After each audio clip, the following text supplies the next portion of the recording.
Hello and welcome to this opening explorations video. Today we have the Reti opening, which I decided to choose because in the recent World Chess Championship, the Reti opening was featured in that a few times. So let's take a look at this. It's a flexible opening where you play knight to f3 with the white pieces here. And the knights are almost always well placed on f3 and c3. So by immediately placing a knight on f3, you cover central squares, which is always a good idea. And the knight is kind of a waiting move. Once you put the knight here, you're kind of waiting to see what your opponent will do. So first I'll take a look at the most played moves, and it looks like by far two moves are played most often: knight to f6 and d5. So we'll take a look at this knight to knight to f6 move first. All right, so after that, we have the number one move is c4. So let's see, before I move on, this is a good flexible response by black, kind of waiting to see what white will do before a decision is made. So most often we have c4 being played because the knight is covering d5 and the pawn, if it wants to push here to d5, there can be an exchange. And then the knight can recapture instead of the queen, because if the queen ends up here, it could be chased away by this knight to c3 move. All right, so that is the most played move, but now the game transposes into the English opening. So let me go back and look at the second most played move, and it looks like g3. So, I don't want to go into the English opening, which is normally c4 being played first, and then you may bring a knight to f3 later.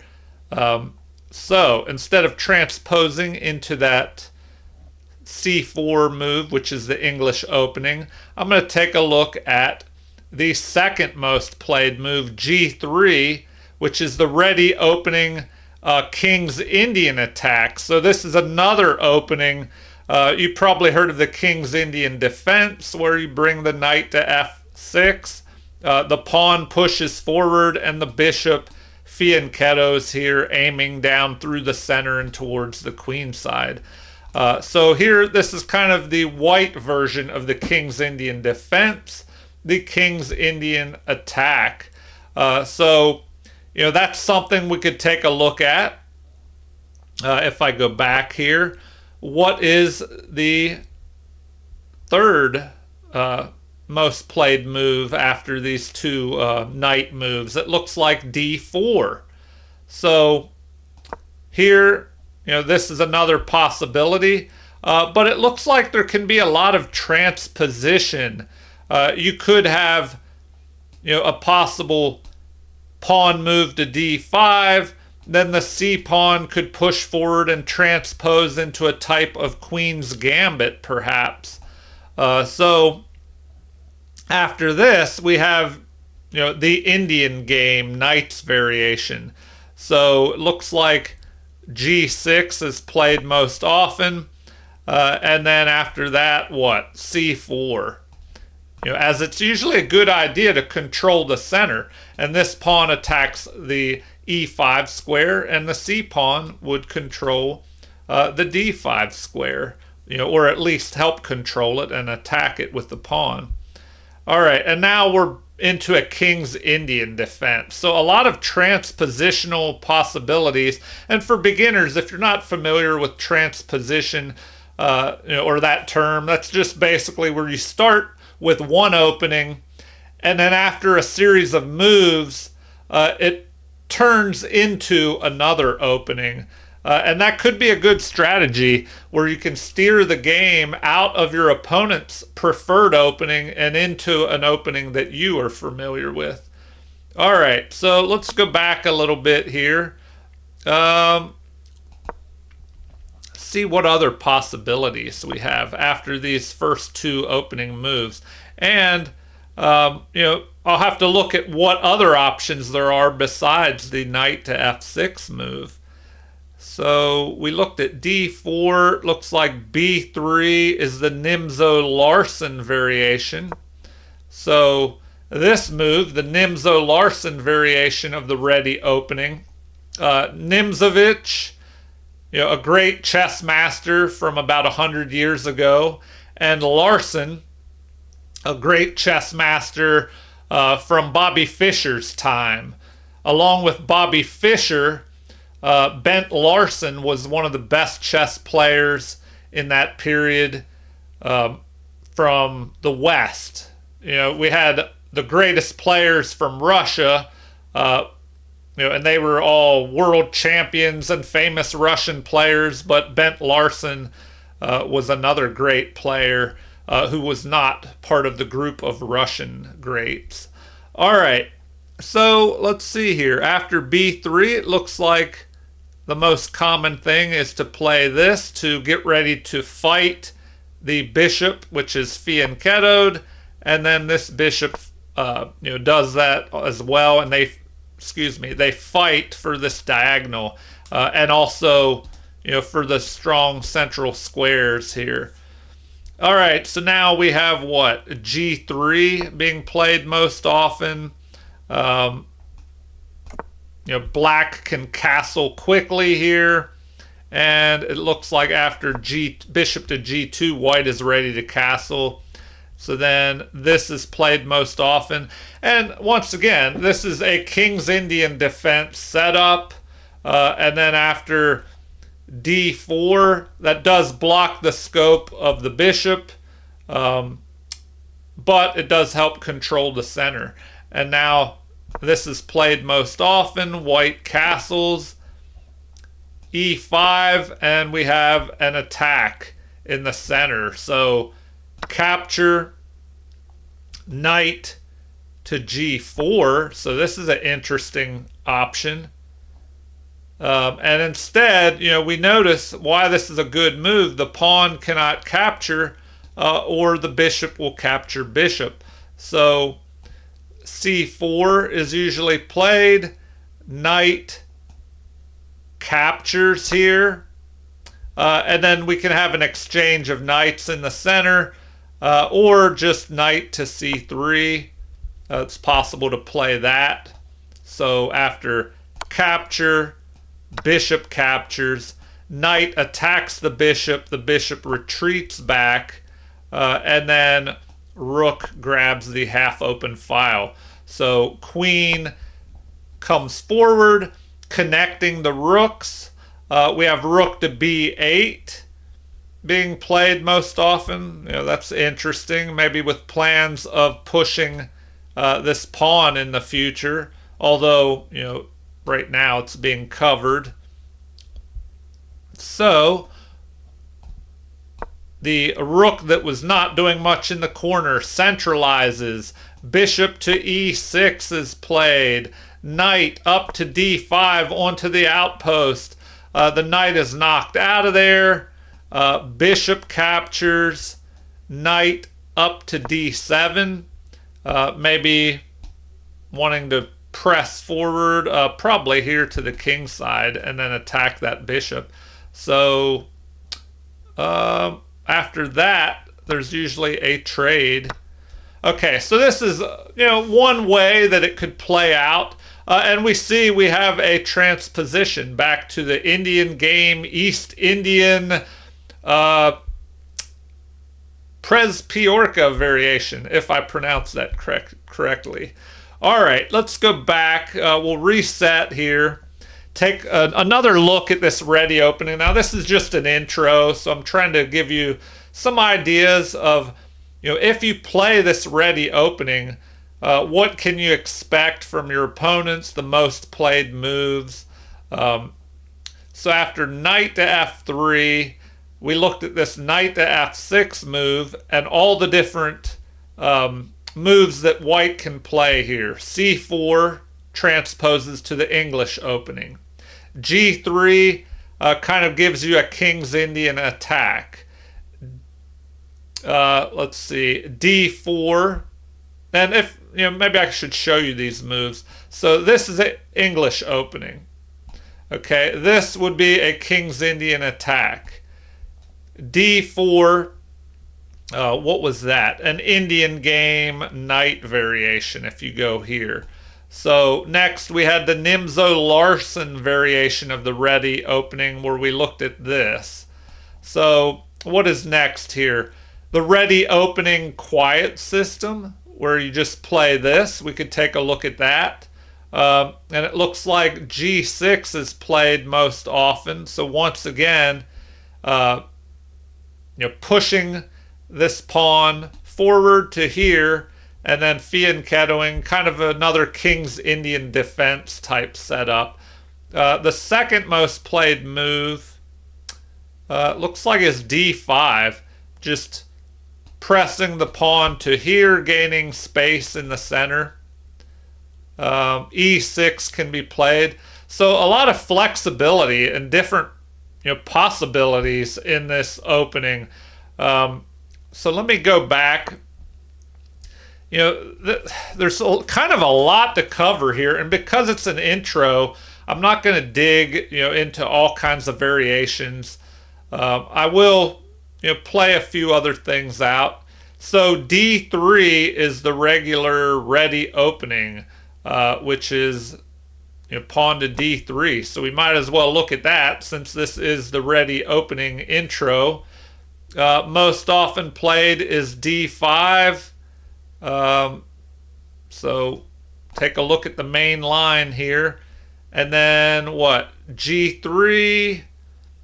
Reti opening old Indian attack is if we bring our knight to here. So that's a possibility. But for the intro, I'll look at the most played move, which is g3. And why are these moves played the most? Usually they are, one of the best moves. But, if you want to steer the game into something your opponent may be unfamiliar with, you could play a few of the second best moves in a row. And, that might steer the game into unfamiliar territory for your opponent. That could be a strategy you might want to use. All right, back to what is played most often. It looks like, once again, setting up a type of King's Indian structure here. So bishop to g2, and now we're in a King's Fianchetto opening. So maybe if I go back, how do we stay in the Reti opening? They don't really give you any answers. I guess we'll just play the most played moves, that and that. Both sides are ready to castle. White usually goes ahead and castles. So castle by both sides. And now that knight will, once again, jump here. This is the most played move. And that would be the Reti open King's Indian attack symmetrical defense. We have another option with c3.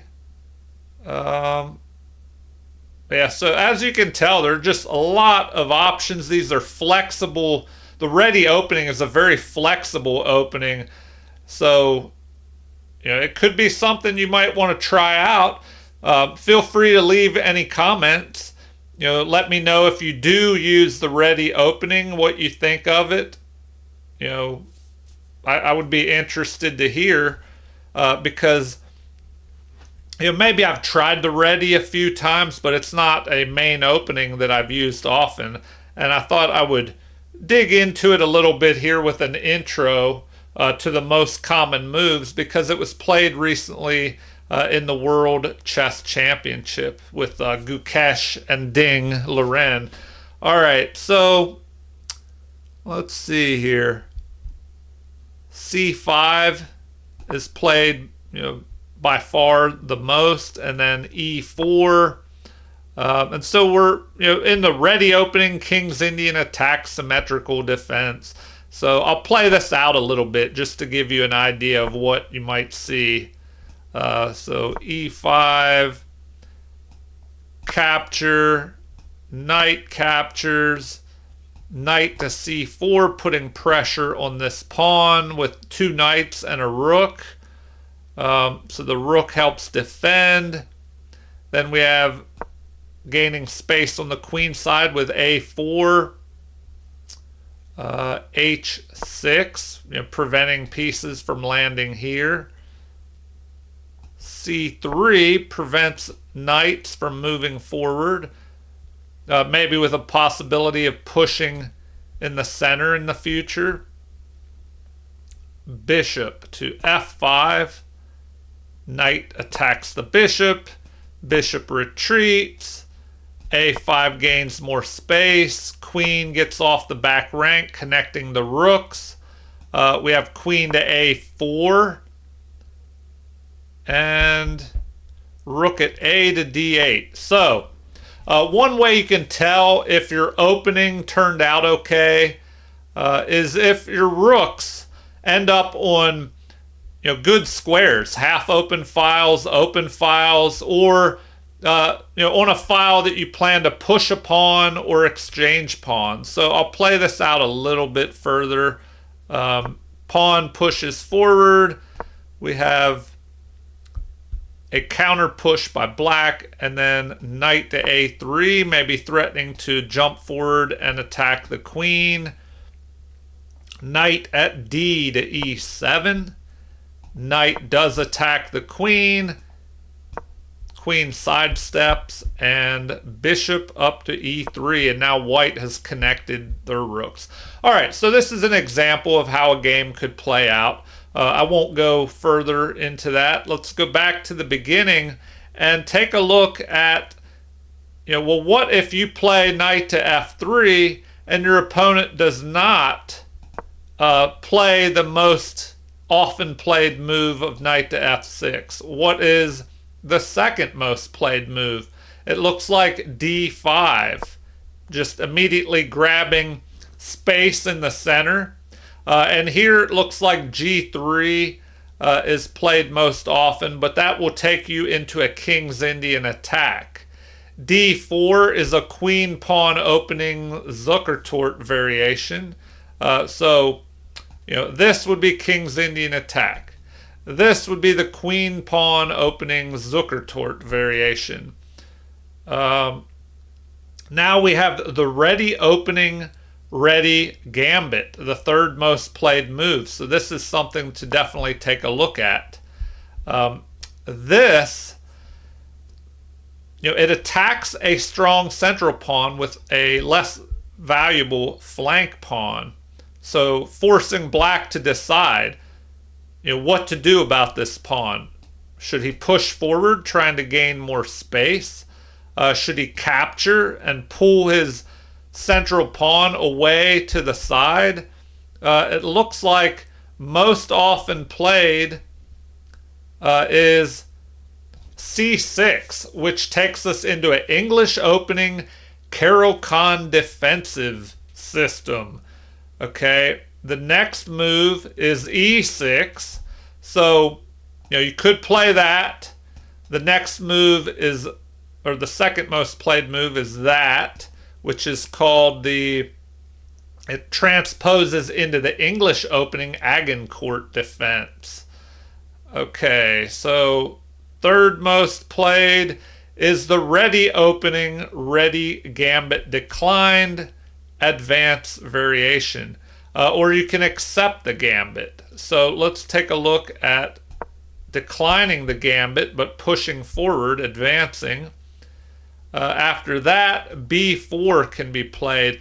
And I think this may have actually been played in the World Chess Championship. which I did a series of videos on each game of the World Chess Championship. If you want to go take a look at those, you can see a review on all the World Championship games. All right, so here F6 is played most often. That's an interesting move. C5 is a possibility.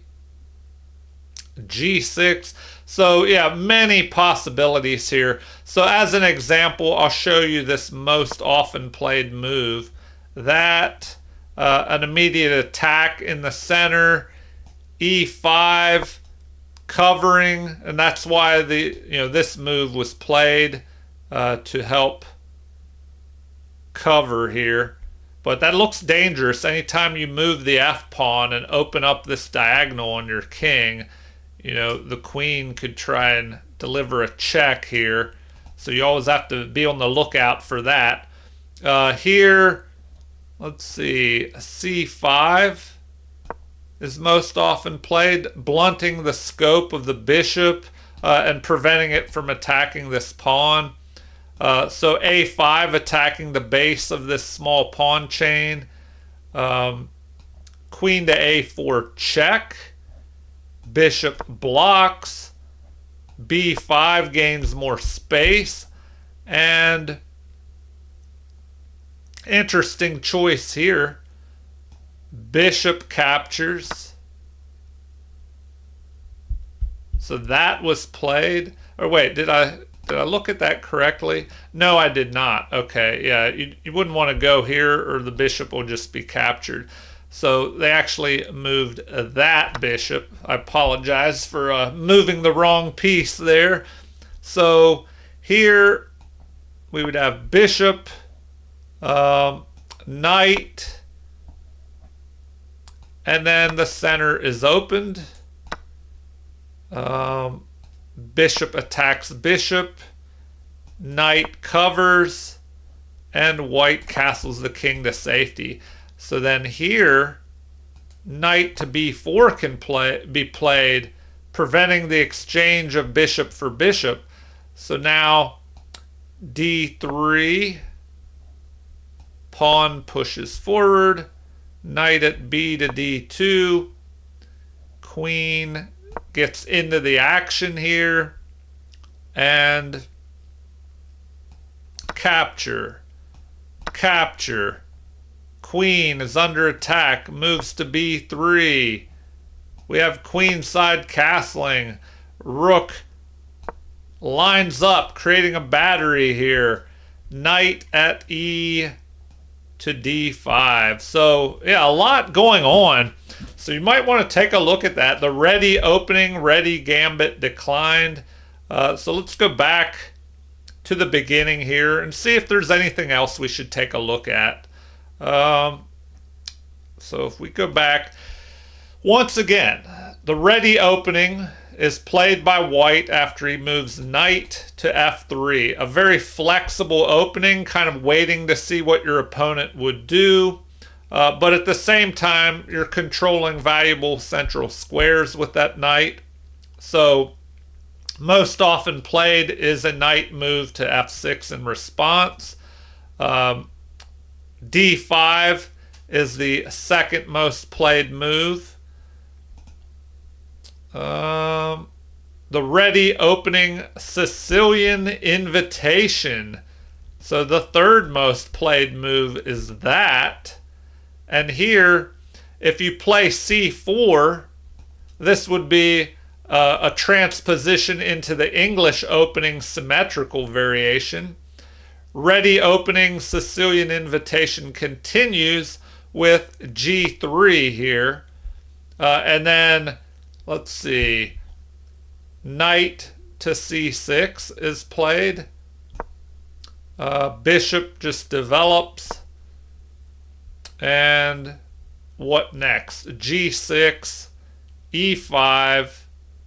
So, the common theme in this Reti opening, it just leaves you open for many different possibilities that, for you to play and your opponent as well. So, I can see why high-level chess masters would choose this ready opening because it's very flexible. It can transpose into many different openings. So here it looks like g6 is played most often. Then we have castling. Bishop develops. C4 would take us into the English opening. So D3 keeps us in the ready opening Sicilian invitation. And then let's see, D6, E4. Now if we play E4, this takes us into a Sicilian defense.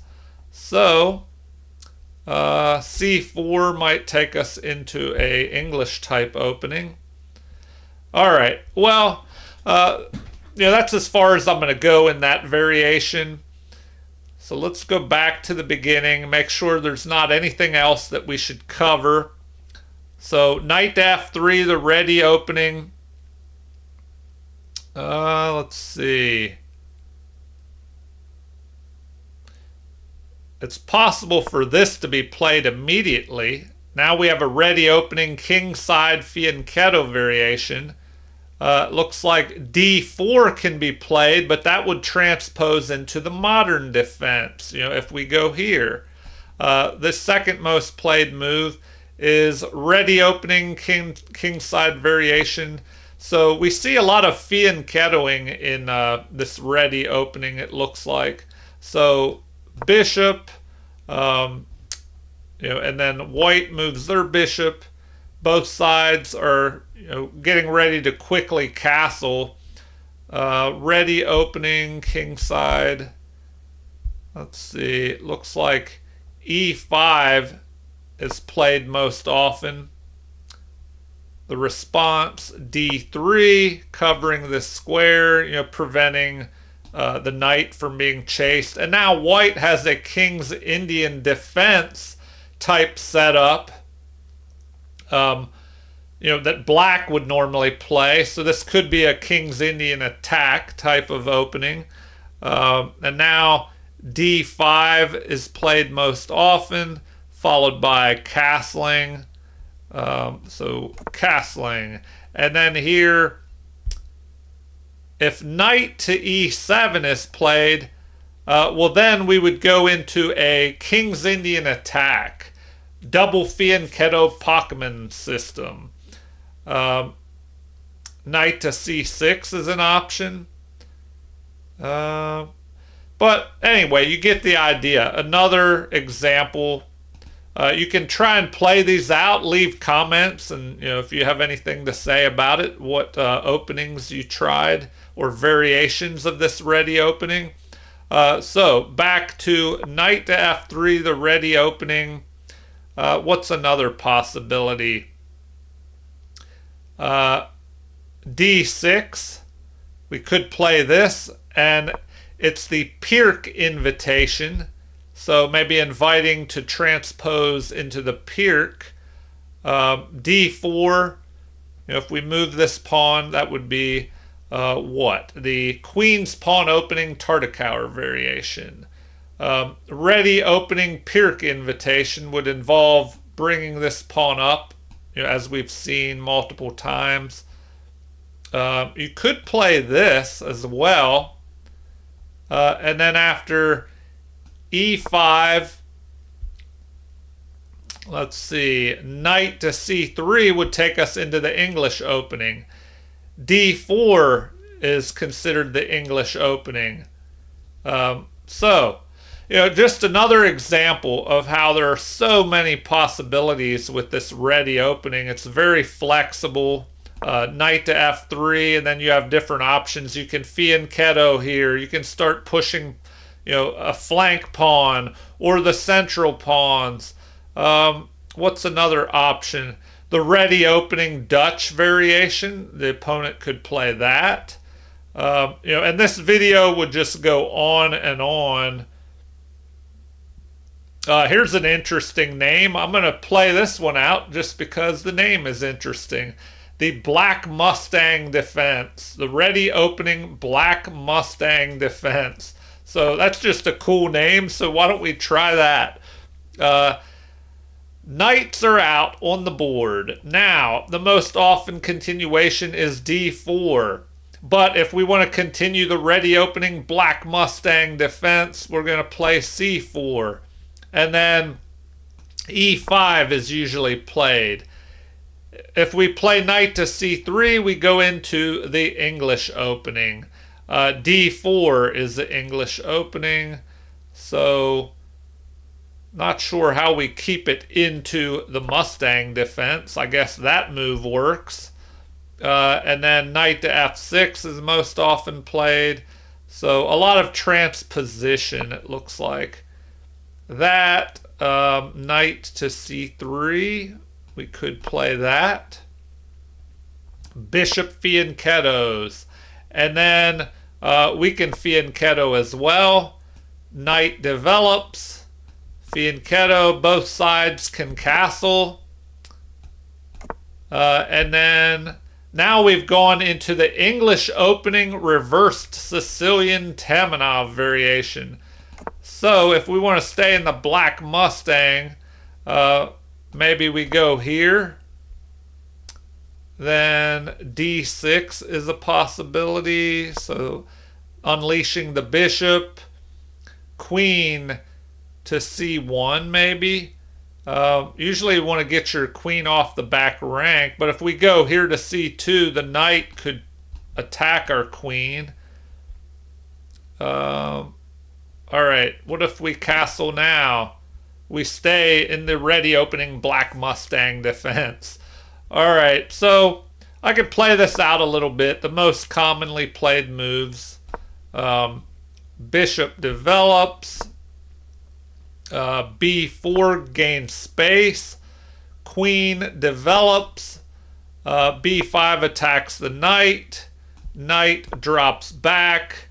Then we have knight to E1, unleashing an attack on this unprotected pawn. That is ignored in favor of a counterattack here.